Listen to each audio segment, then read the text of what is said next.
Halo guys, soal pengesahan RUU TNI. Ya, jadi DPR ya baru saja mengesahkan rancangan undang-undang tentang perubahan atas Undang-Undang Nomor 34 Tahun 2004 tentang Tentara Nasional Indonesia atau RUU TNI ini. Ya, meskipun pengesahan ini dianggap sebagai langkah penting ya katanya dalam memperbarui kerangka hukum di TNI. Saya rasa banyak pihak yang mempertanyakan dampaknya terhadap demokrasi dan tentunya terhadap tata kelola pemerintahan di negara kita. Nah, kalau kita lihat beberapa poin, ya poin-poin utama dalam RUU TNI ini, yang pertama adalah soal perpanjangan usia prajurit. Nah, jadi usia pensiun prajurit TNI diperpanjang. Katanya ini untuk meningkatkan kesejahteraan mereka. Tapi saya rasa kebijakan ini justru berpotensi menghambat regenerasi di tubuh TNI sendiri. Karena dengan terus diisi oleh prajurit senior, maka kesempatan bagi generasi muda untuk berkembang tentunya semakin sedikit. Lalu soal yang kedua ini soal pelibatan TNI aktif dalam jabatan sipil. Ini yang ramai sekali dibicarakan. RUU ini memberikan peluang bagi anggota TNI aktif untuk menjabat di posisi sipil. Nah, meskipun pemerintah mengklaim bahwa ini bukan bentuk dui fungsi, ya banyak orang yang khawatir bahwa langkah ini akan membuka pintu lebar-lebar bagi politisasi militer yang seharusnya sudah ditinggalkan setelah era Orde Baru. Nah, lalu soal penguatan peran TNI dalam operasi militer selain perang atau OMSP. Jadi TNI diberikan peran lebih besar dalam penanganan bencana dan ancaman keamanan lainnya. Nah, tapi tanpa pengawasan yang ketat, hal ini bisa menjadi alat bagi militer untuk campur tangan dalam urusan sipil. Nah, kalau kita lihat bagaimana proses pengesahannya, saya rasa banyak yang menjadi pertanyaan. Yang pertama soal proses legislasinya. Proses legislasi yang terburu-buru. Pengesahan RUU ini dilakukan tanpa melibatkan masyarakat secara luas. Prosesnya sangat terburu-buru dan ini menunjukkan kurangnya transparansi dan akuntabilitas dari DPR. Dan ini adalah langkah mundur bagi demokrasi yang seharusnya mengedepankan partisipasi publik. Belum lagi soal besarnya resiko kembalinya lebih fungsi militer.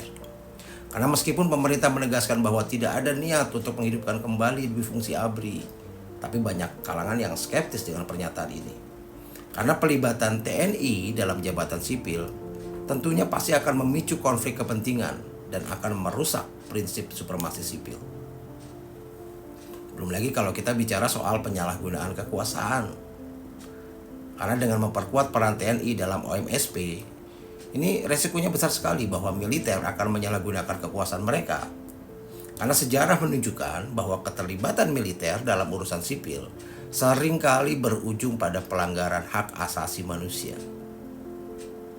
Jadi ya kita lihat sendirilah bagaimana sikap dan arogansi militer saat ini gitu terhadap kritik.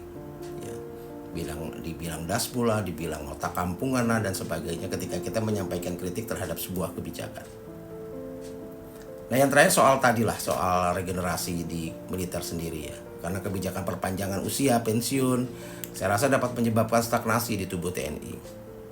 Generasi muda yang memiliki potensi dan inovasi baik ya mungkin tidak akan mendapatkan kesempatan karena mereka tidak bisa berkontribusi secara lebih maksimal karena jabatannya yang nggak ada, gitu, posisinya nggak ada.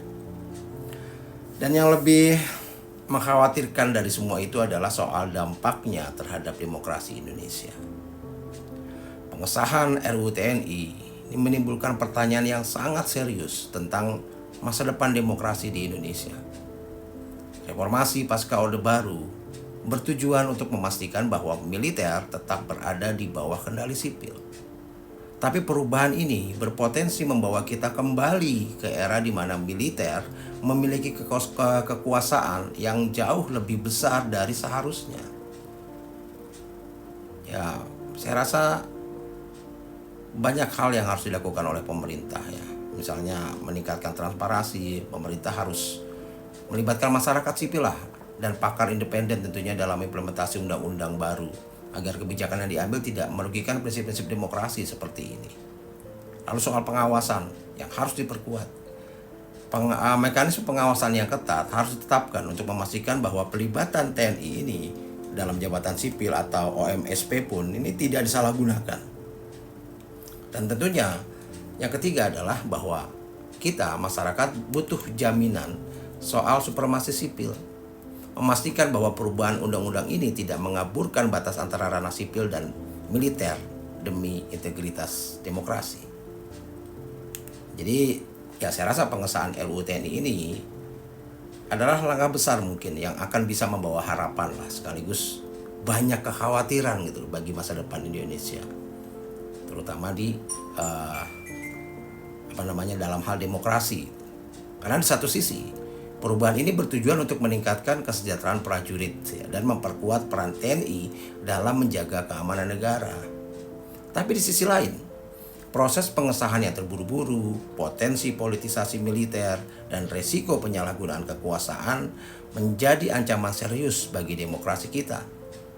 Dan jika pemerintah tidak hati-hati, kita bisa melihat kembali ke masa lalu, di mana militer memiliki pengaruh besar dalam kehidupan politik dan tentunya kehidupan sosial di negara kita. Untuk itu, langkah-langkah pencegahan harus segera diambil agar reformasi hukum ini benar-benar bermanfaat tanpa mengorbankan prinsip-prinsip demokratis yang telah diperjuangkan dengan darah dan air mata. Salam.